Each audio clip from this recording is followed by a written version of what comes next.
Janwada farm house party case కీలక మలుపు తిరిగింది. ఈ కేసులో కేటీఆర్ కు ఆయన బావుమర్ది రాజ్ పాకాలకు షాక్ ఇచ్చారు అధికారులు. ఎలాంటి అనుమతులు తీసుకోకుండానే జన్వాడ ఫామ్ హౌస్ నిర్మించారని గుర్తించారు.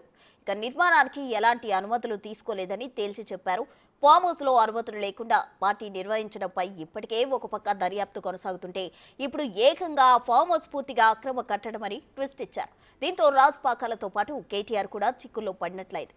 ఇప్పటికే అది ఫామ్ హౌస్ కాదని అది పాకాల సొంతిల్లు అని కేటీఆర్ తెలిపారు. దీంతో ఇప్పుడు ఆ నిర్మాణాన్ని అధికారులు కూలుస్తారా అనే ప్రశ్నలు మొదలవుతున్నాయి.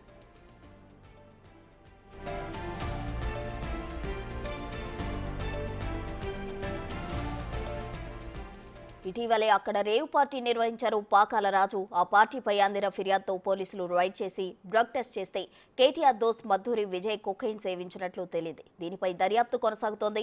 అయితే అది ఫామ్ హౌస్ కాదని సొంత ఇల్లు అంటూ కూడా కేటీఆర్ అప్పట్లో తన బామర్ది తప్పేమీ లేదన్నట్లు సర్టిఫికేట్ ఇచ్చుకున్నారు కేటీఆర్.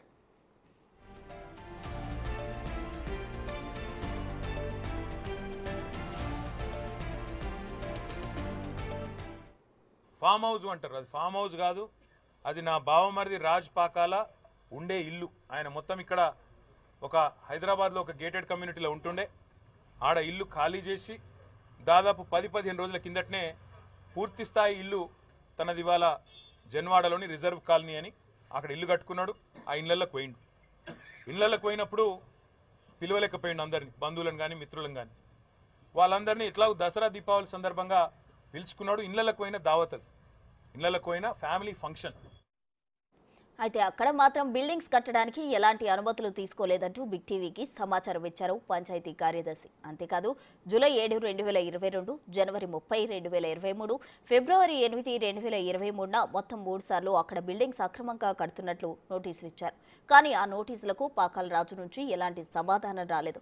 ఓవైపు నోటీసులు వస్తూనే ఉన్నా లెక్క చేయకుండా ఫామ్ హౌస్ ను కంప్లీట్ చేశారు.